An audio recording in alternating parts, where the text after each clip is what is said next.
Muito bem, aluno do curso Teorema, nós estamos aqui no canal Teorema para tratar nesse momento sobre o Enem, sobre algumas questões do Enem que nós estamos fazendo, cada professor está trazendo então alguma questão para que tu possa vislumbrar como o conteúdo que nós estamos vendo em aula, como ele aparece no Enem e que tipo de conteúdos paralelos a gente pode tirar a partir de um exemplo, de uma questão. Eu vou usar um exemplo de uma questão do ano passado, de história, uma questão que está vinculada à história da Grécia Antiga, que é uma aula que a gente viu no sábado, como tu sabe, viste comigo, e a gente vai trabalhar então uma questão a partir da Grécia Antiga, pensando em coisas paralelas a essa questão, principalmente o regime da democracia grega, a democracia ateniense, já comparando com a nossa democracia. Então vamos lá, vamos ver uma questão.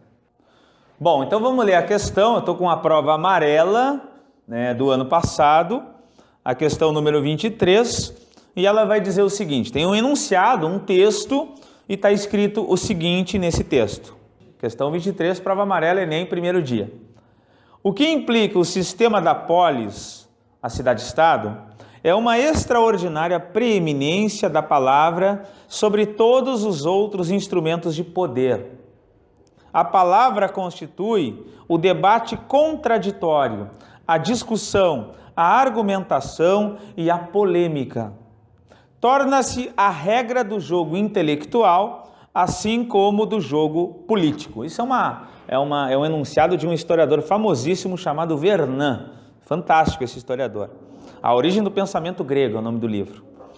Aí está escrito assim, na configuração política da democracia grega, em especial a ateniense, lembrando que normalmente aparece em provas a democracia ateniense, a ágora tinha por função. Então a ágora, um lugar, um espaço. Se tu não lembra, a ágora, ela é um lugar onde acontecia então o encontro da eclésia, que é isso que é a questão. Então, letra A.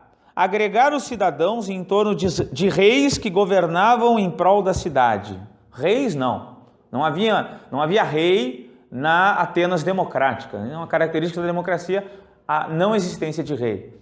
Hoje é um pouquinho mais complexo, porque a gente sabe, por exemplo, que a Inglaterra é considerada uma democracia e tem uma rainha. A monarquia constitucional parlamentarista, ela pode ser considerada sim uma democracia e tem rei, mas é porque existe o primeiro-ministro, existe o parlamento, o eleitor escolhe o parlamento, então hoje é diferente. Agora na Grécia Antiga não era assim que funcionava. Bom, a letra B. Permitir aos homens livres o acesso às decisões do Estado expostas por seus magistrados. A gente sabe que a ágora não é o lugar do magistrado, o magistrado que é eleito, como por exemplo o estratego. Não, a ágora é o lugar de qualquer cidadão. Constituir o lugar onde o corpo de cidadãos, olha aqui, corpo de cidadãos, a politeia, como eles chamam, se reunia para deliberar sobre as questões da comunidade. Então a letra C é a letra correta. A ágora é o lugar da cidadania. Qualquer cidadão ateniense, vamos lembrar, cidadão ateniense era somente homens mais de 18 anos, filho de pais e mães atenienses, ou seja, estavam excluídos mulheres, estrangeiros residentes, os metecos e, obviamente, os escravos. Então, era uma cidadania restritiva, ela restringia a cidadania. É diferente da nossa. A nossa cidadania não, ela é universalista. A nossa cidadania quer contemplar todo mundo. Ela contempla o maior número de pessoas, inclusive mulheres, claro. Tu tem uma restrição de idade, mas tu tem a contemplação de todo mundo, qualquer um pode ser cidadão. Então essa questão é a correta, e a gente sabe que essa questão é a correta porque a ágora é o lugar da cidadania, a ágora é o lugar onde todos se reuniam, a ágora é o lugar onde todos participavam, independente do cara ter sido eleito a algo ou não, porque a democracia ateniense era direta, era uma coisa direta, qualquer um deliberava. É diferente da democracia hoje, que ela não é direta. A democracia hoje ela é representativa. Para fazer uma lei, tem que eleger um deputado, um senador. Tu elege e ele faz a lei. Então é diferente daquela época. Bom, as outras questões, a D e a E, estão erradas. A D vai falar reunir o exército para decidir em assembleias fechadas, ou seja, não. não é o exército que vai ser a Assembleia.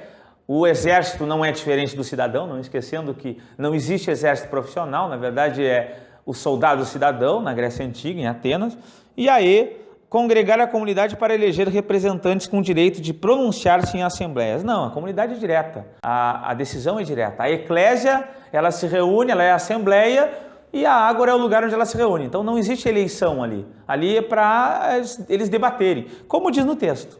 O texto do Vernon está falando sobre o debate, que é uma característica democrática. Não existe democracia sem debate.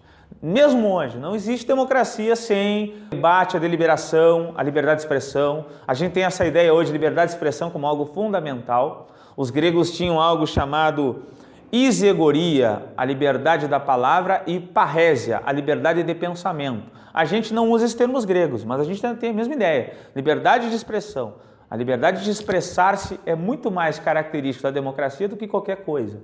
E isso é a nossa democracia. Então eu acho que é legal esse tipo de questão para que tu possa compreender como era antigamente na Grécia, a gente viu em aula, e também como é hoje, o que tem de diferente em relação a hoje. Acho que democracia, cidadania, direito da mulher, tudo isso são questões muito pertinentes para o Enem, muito caras ao Enem, ainda mais no momento atual. No momento atual que se fala muito em intervenção militar e ditadura, pessoas idealizam ditaduras e tal, e a gente é preciso que a gente sempre defenda a democracia, pelo menos as provas vão sempre estar nessa linha de pensamento.